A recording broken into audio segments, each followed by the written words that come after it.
nuclear fusion, and Valentine's dung. What a weird week. Hi, everybody, it's Weird. This is like crazy being here. Weird. Really weird tales. Bigfoot eats out of my trash. Well, I got a great show for you today with some wonderful weird stuff. Hi, friends. I'm Scott. This is What a Weird Week. It's a show about the weird news from the past week, the odd stories and the fun stories, not the serious ones.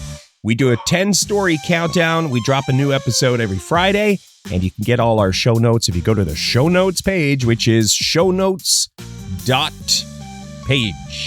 This is our episode for Friday, February 13th, 2026. Number 10. Number 10 is the fellow who has been accused of allegedly breaking into a pizza place where he used to work. He was let go. This is a famous pizza place that you've heard of. This is North Carolina, United States of America. So allegedly, let go from the place, breaks back into the place, starts making pizzas, and sells the pizzas. Just imagine if you were in a scenario like the one described. Let's use me as an example. Once I was let go from a radio station, and if I could have broken back into that radio station, would I just go back to work? Would I just do a radio show?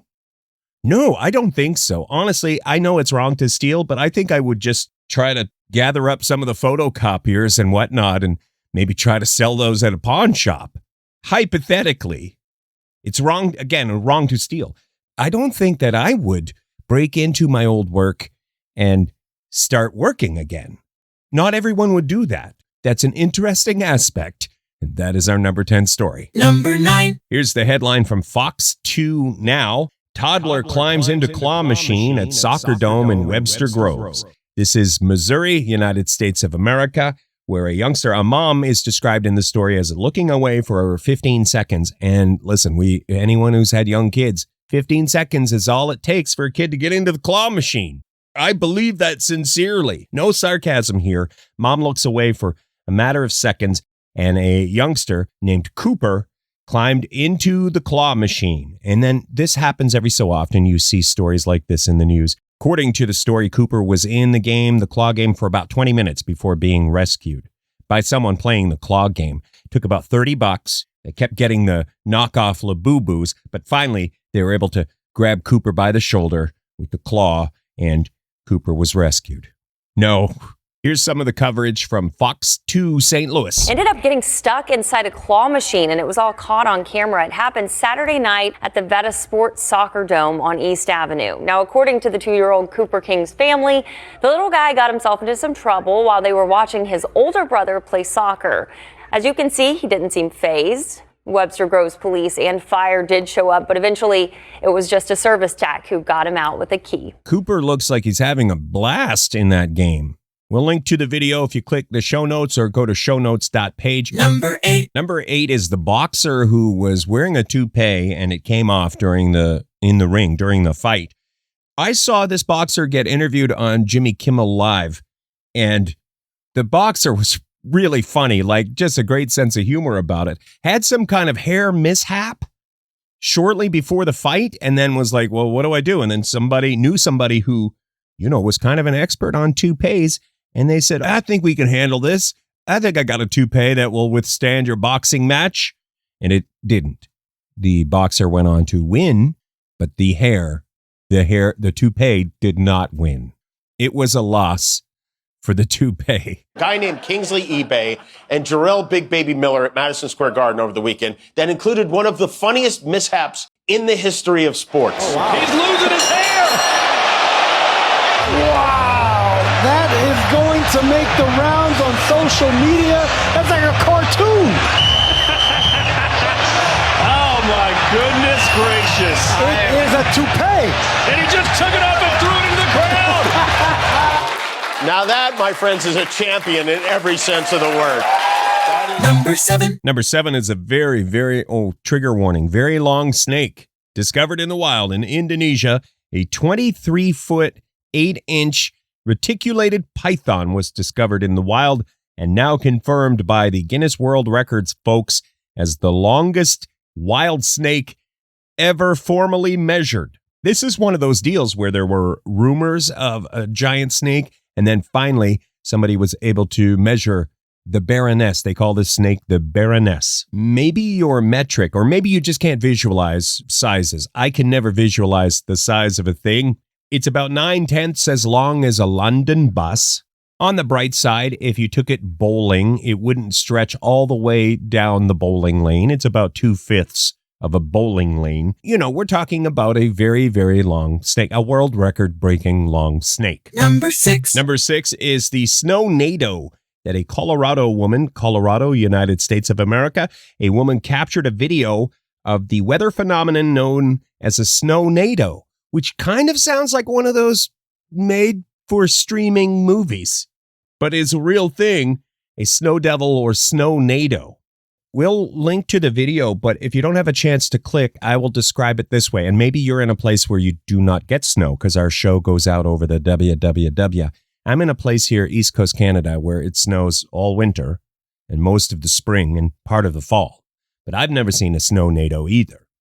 It looks like when you call time at the ball field because the dust is swirling around, nobody can see, the umpire gets dust in their eye.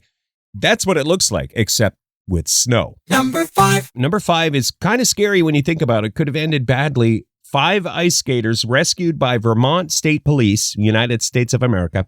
They were also rescued by United States Coast Guard after they were skating on the ice of Lake Champlain, and the ice broke away, and they started to drift away. They had to be rescued because they were on a floating island of ice. They were skating on their own little ice island. I'm glad everything worked out okay. Thank you to Vermont State Police and the U.S. Coast Guard for that rescue, for doing what you do. Scary. Another thing, you know, Lake Champlain, that is home of Champ, the lake monster, which I'm a true believer. So that just added another layer of anxiety for me when I was reading this. Number 4. Number 4, a Texas man, Richard is his name, attempted to set a Guinness World Record folding 250 paper airplanes. They had to be functional. You have an hour on the clock and you just start folding paper airplanes. And he did 250 functional paper airplanes in an hour. It's not an official Guinness World Record yet. We think he's got it. He had to get over 200 paper airplanes that actually were able to fly.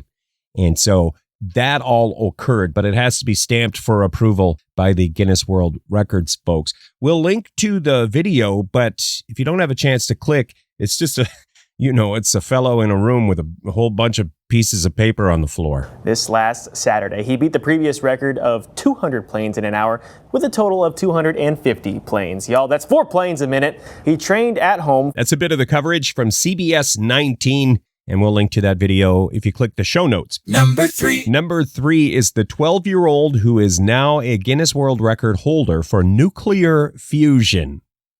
Also of note, Aiden has been working on this for 4 years. So since he was like 8 years old, started working on the nuclear fusion. So that's quite impressive. And it also makes me feel bad about, this week, for instance, I had an accomplishment I was sort of proud of. It was a parking spot, downtown parallel parking, and it was a bit squished, but I was able to do it. I took a lot of pride in that until I read this story about the 12-year-old with the nuclear fusion.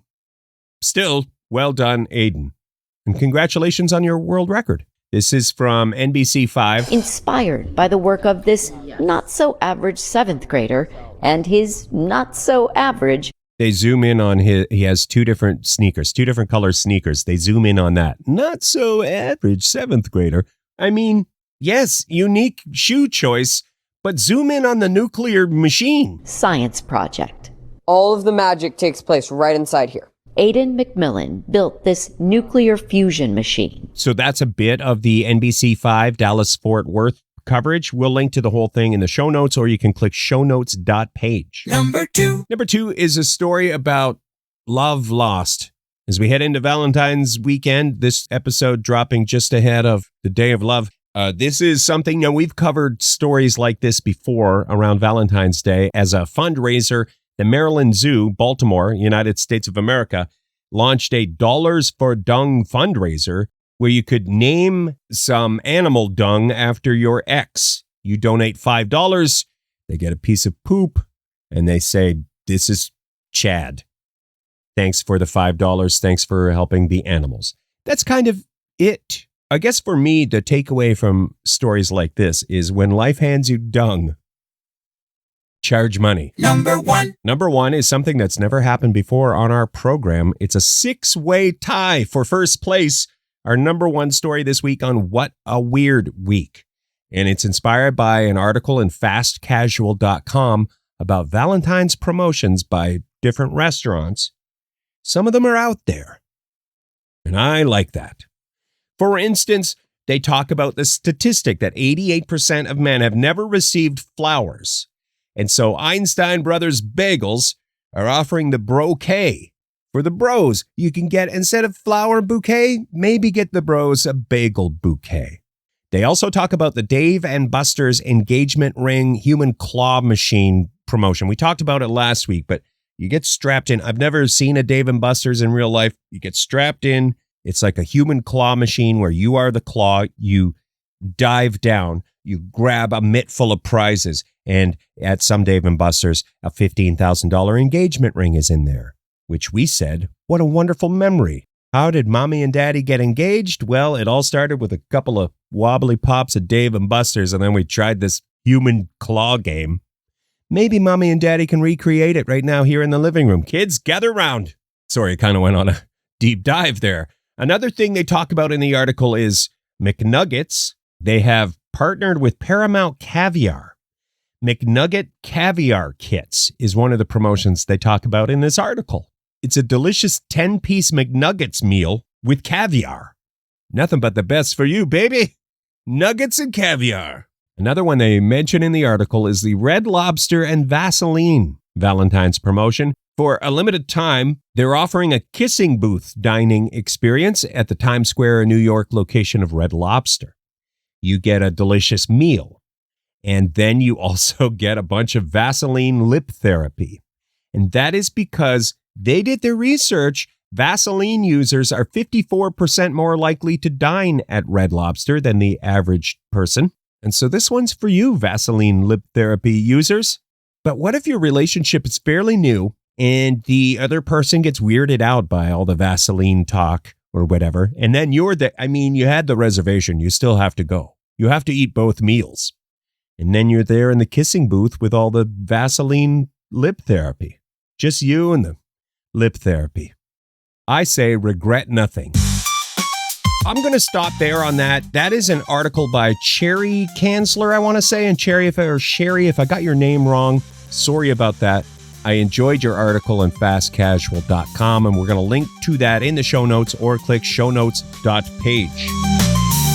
I do want to say, if you're listening to this as the episode drops on Friday, February 13th, 2026, I'm wishing you luck on one of the most unlucky days of our calendar year. Good luck to you. And this weekend, to you loving lovers, happy love. We're back next Friday with 10 more weird things from the news on What a Weird Week.